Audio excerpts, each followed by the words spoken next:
Hey, it's James with Net News Ledger. We're at the Regional Energy Conference and we're with Margaret with Watay Power. This is a huge conference. It's sold out. Yes, it is. We have been planning this conference for some time, and Wataynikaneyap is in partnership with Supercom and Greenstone, and that represents 36 First Nations along with the various industries we've invited. So there's about 200 people here that are participating in this conference today. Now, what is your goal coming out of the conference? Well, our goal is to work together in sharing that information and meaningful discussion and dialogue on best practices in terms of how are we going to engage ourselves as First Nations in developing, being part of the energy sector that's very highly complex, regulated, and how do we do that within also the principles, guidance, and directives of our people.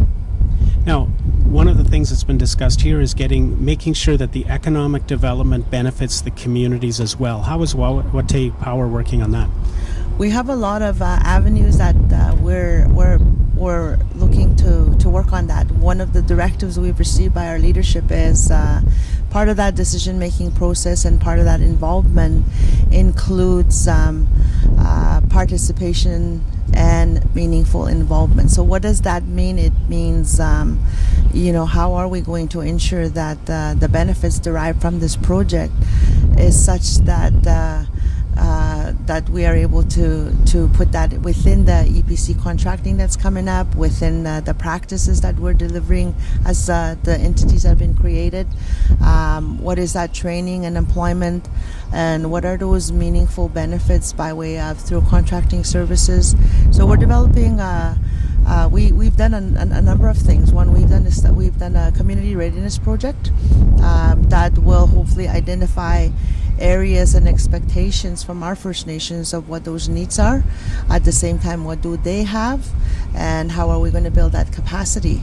The other thing that we've done is to look at an Aboriginal or the Indigenous participation guide, we call it, that will establish how we move forward on those two things. The other one is the principles, statements that our leadership have given us as Wataynikaneyap in terms of what their expectations are from treaty perspective, from economic perspective, and all those things that from a political leadership that they had made statements on that.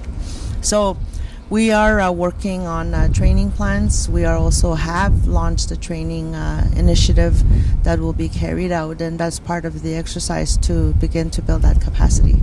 So there's a number of other major areas that we are working on to get to where we're at. The other concept that we're talking about is land sharing, and land sharing is a First Nation protocol, and how do we then utilize that? And given, like I mentioned, there's a complex nature of Ontario Energy Board requirements, and how do we work that to complement too? So it sounds like there's challenges but massive opportunity. There is massive opportunity. I think the premise of these discussions obviously will are coming from the directives of our communities, and we follow through on those, and how we work that within the various compliance and regulatory and legal requirements is something that we're working to do that. Is there anything else you'd like to share? I think this is a real positive day. There's lots of people participating. I'm really excited about this conference, and hopefully we get to look at what are some of the commonalities and how can we work together to move the yardsticks. Miigwech? Any reactions from people so far in there?